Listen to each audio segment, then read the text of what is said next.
Hi folks, this is Jason Moore with MTGOacademy.com bringing you another episode of Dime a Dozen. And today we're going into a Pauper daily event with a list and a deck, an archetype that has been a bit underplayed in this format. And this is Mono Blue Control. It does bear some similarities to the Mono Blue Fairies deck, but this is, as per its name, a more controlling version of the deck. Not so focused on tempo and pressure in the early turns of the game. This is a reactive deck. It's a type of deck that I enjoy playing, but I don't usually put up very good results with. But this is a list that I think is a pretty cool list, and I wanted to show it off. So that's exactly what we're going to do. Let's take a look at the components of the deck. Now we're playing 22 lands, and I've played everything from 24 lands on down, and I've kind of landed on 22. This deck tends to get flooded more than other decks I've played, and I'm not sure if it's because it sees more cards or what.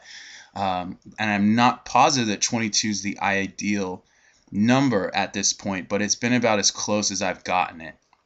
We're running 3 copies of Quicksand, and this is a delayed removal spell. This is very handy against the ground pounders in the format. Even the bigger creatures like Affinity that are 4/4s, this card helps you set up a certain block or a play with Serrated Arrows, Piracy Charm, to get creatures, problem creatures, to get them out of here, to get them out of your hair. And it's very much worth spending this colorless land to do so. You know, most of our spells care about blue, so I didn't want to play 4 copies of this and mess up my early mana, in those first few turns. Other than that, it's just 19 islands. We've got the Ravnica Art Islands that I'm quite a fan of. And let's move on to the 1-drops, starting with the card that for me was a bit of a revelation. I was really scrambling to find something that could combat Mono Green Stompy. And they have a lot of problematic cards in their deck, but one of the most problematic is Silhana Ledgewalker. So I finally stumbled upon this card, Una's Gate Warden, which can combat a Silhana Ledgewalker. It flies and blocks it, and has Wither, so even if they pump up the creature, give it trample, this will still kill it or at the very least shrink it to a manageable size. Now the benefit is that Una's Gate Warden also deals with about 99% of the creatures in Stompy, with the exception of Young Wolf. And so we play 2 in the main deck as a concession or a contingency in game 1 against those aggressive decks. Then we go up to 3 or 4 in the sideboard, and I find her to be very versatile. She can even combat Affinity quite well by shrinking those 4/4s, and she straight up kills Atog, which for a 1-drop blue creature is really impressive. It's nice that she has flying and she's multicolored because it allows her to block so many creatures in the format. So I think Gate Warden is one of the main boons or boosts that a deck like this really gets, especially being in mono blue. Trying to find ways to deal with creatures can sometimes be tough, but I think that is one of the things that our deck does pretty well. Playing 4 Delvar Secrets, this is one of our win conditions, and if this flips early enough, we really can reduce the opponent's life total to single-digit numbers by the time we get to the mid game, and it can really shape the whole game into being a way to outrace the opponent or defend our Delvar. And for a reactive, defensive, permission-based control deck, that's really saying a lot, that we can warp the whole contour and context of the game to being an aggressive race.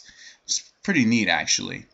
For Piracy Charm, this is a versatile card that not only deals with small creatures, but is something we board in and want to see in multiples against Storm, because it has the option of making them discard.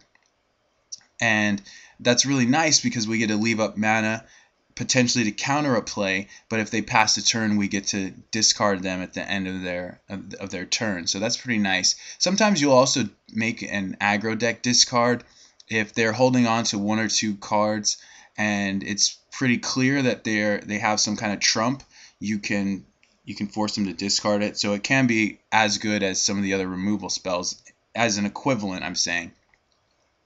2 Dispel Main, and this is in the main deck because it's freeing up sideboard space for some other cards, and it's rarely going to be 100% dead in game 1. Almost every deck in the format plays some kind of instant, and hardly anyone is going to be expecting this. So they'll play certain spells into 1 blue that they wouldn't normally, and sometimes you can get them. It's not meant to tackle the whole field. It will come out a lot, but again, it's in there to make some room here and there, also give us a little better game against the blue decks game 1.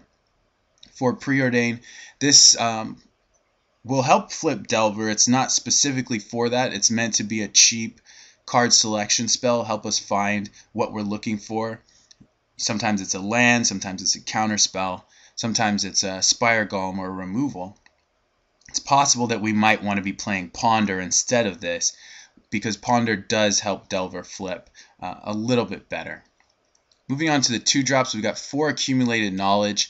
In the early game, this is nice as just a cycle when you can leave up Counterspell on your turn 2 and then cycle at their end of turn. And then from then on, it just gets better. It's 2 mana to draw 2 cards, 2 mana to draw 3 cards. So this card is playable early and late game, and it's very cheap. You'll find that a lot of these opening hands are very keepable because the curve is nice and easy. You can play most of your spells right off the jump, and this is part of why that is. For Counterspell in a mono blue deck, this is the go-to for counter magic in this format. Also relevant early and late, and nice to have, pretty simple 4 of to include. And then we've got a single Deprive, which is essentially the 5th copy of Counterspell, but this one's better in the late game. You don't usually want to bounce lands in the early game, but if I really have to, I will do it.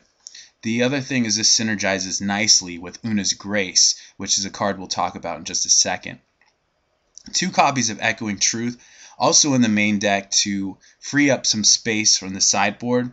This is primarily to defeat Empty the Warren's combo, gives us a decent game 1, a winnable game 1 against that deck. And also, not too bad against cards like Journey to Nowhere to set up a combat trick against Squadron Hawk, those type of things. A good, nice catch-all bounce spell is serviceable in most game 1s, I'd say. 3 copies of Curse of Chains. This is a card that is the best at what it does for blue, but it's not overly impressive. It does keep down a big affinity creature or a Guardian of the Guild Pact. Not very exciting against mono green. They have Nettle Sentinel, which is pretty much immune to this card, and Quirion Ranger makes any creature immune to this card. But we do go up to 4 against most creature decks, including Stompy, despite what I just said. It's just that there's a lot of ways to combat an enchantment aura. You can break it with a Core Sanctifiers or a Pyro Blast, or you can give your creature protection with an Apostle's Blessing or a Benevolent Bodyguard. You can also bounce your own creature with a Core Skyfisher. Those kind of things makes this card not that effective. In the 3-drop slot, we're playing Una's Grace. And this is a card that helps filter out some of those lands in the late game. And that's pretty much what it's here for. Give us a way to convert lands into spells. I like this card. I don't really use it offensively to try and mill the opponent. I've never really been in that situation, and I don't think I will in the foreseeable future. It's nice as a 1-of. You don't really want multiples. Another 1-of we have is Deep Analysis, and this is a card I have that I just wanted a little bit more card advantage, stuff that actually gets us ahead on cards. And combined with a flashback, this will net us a total of 3 cards. I don't know if this is the best option in this slot. I could see replacing it with Gush or something similar, because for a lot of matchups you don't want to tap out 4 mana on your turn to draw 2 cards and then bolt yourself later to draw 2 more. But we'll see how it does. 2 serrated arrows in the main deck against many opponents. This will be at least a 2-for-1, taking out a lot of creatures, protection creatures, shrink bigger creatures. It does a lot for you. We can bounce it with Echoing Truth, and I have done that. If it's a worthwhile value play, I will make that play. And then for Spire Golem, this is the other win condition in the deck. A very nice win condition, can stall out the board, and then when you pair it with something like a flip Delver, you're getting in for 5 damage a turn and really closing out the game quite quickly. Sometimes it's hard to kill depending on what deck you are playing against. And it's nice because you can play this as early as turn 4 with Counterspell backup, and then later in the game you just cast it for free and you have all your mana available to you. So this is the main deck. It's got a few 2-ofs and 1-ofs that are tailored for certain matchups. Then after board we get much more focused and we're able to combat some specific decks in a pretty powerful way.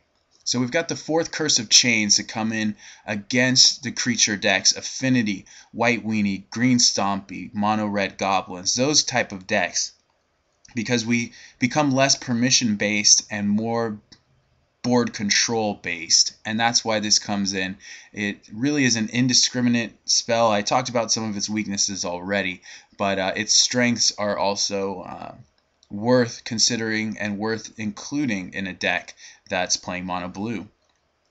4 Curse of the Bloody Tome. I played this as a 3-of for quite a while and then ultimately landed on 4 because this is actually an alternate win condition against the Blue-Red Cloudpost deck. They're a very slow deck, and we are not going to beat them with creatures about, I'd say, 80 to 90% of the time because they play so much removal and have life gain and all kinds of ways to deal with creatures. So we board into this alternate win condition, a mill plan, to stall them out. We play defense. We try and preserve our life total so they can't kill us, they can't race this, and then they just mill themselves out. And it's a 4-of, as I said, because we need to see this card in those matchups. We need to preferably get it early, and multiples helps. It's nice to be able to protect these cards. Sometimes something will slip through and they can bounce it, they can break it, or whatever. But I think 4 is where we want to be. We also can board into a 3rd and 4th Dispel against pretty much any blue deck in the format. I'd say this is a spell that is handy because it's cost blue. It's very cheap and does pretty much what you want to do against a deck like Post, for instance. They draw so many cards and develop so much mana. It's hard to beat them in a counter war if all of your counters cost 2. When you're playing 4 or up to 6, when we add in Hydra Blast, of these 1-cost counters, you have a much better chance of winning those counterspell fights, and they will happen in those matchups. 3rd and 4th Echoing Truth is for Empty the Warrens, most of all. Can come in against other decks. I will bring extra copies in against the swarm decks, such as Goblins, White Weenie. And yeah, it's just really good to have in those matchups. 2 copies of Hydra Blast. This comes in against Goblins. Affinity, you want to be able to counter a Fling, a Galvanic Blast, and also has the versatility of killing an ATOG.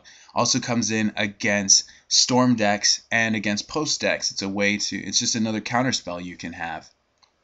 3rd and 4th Una's Gate Warden once again comes in against these creature decks. Very nice. It will usually trade with a lot of problem creatures, and as I already stated, can block a lot in the format. Single Relic of Progenitus comes in for Tortured Existence. I also will bring this in against Mono Green Stompy. You can exile a Rancor, you can exile a Young Wolf or multiple Young Wolves in a turn. And against other decks like Post, you get rid of the flashback cards, you negate the enters the battlefield ability of Mnemonic Wall. And against Storm, it's not as great. You can nullify a Cabal Ritual, you can nullify the flashback on a Faithless Looting. Finally, the 3rd Serrated Arrows, again for aggro. So when we go into Game 2 and Game 3 against aggro, they're really facing an uphill climb. They have to find a way to combat 3 Quicksand, 4 Piracy Charm, 4 Una's Gate Warden, 4 Curse of Chains, multiple Echoing Truths, 4 Spire Golems, and 3 Serrated Arrows. So this deck can really hose aggro. once you board into that plan. And I think that's one of the things I wanted out of this deck. And let's go ahead and see if we can accomplish that. We're going to jump into this daily event. Hope you guys enjoy. Please give me any feedback on the deck, any questions or comments that you have. And we're going to go ahead and jump right into the games right now.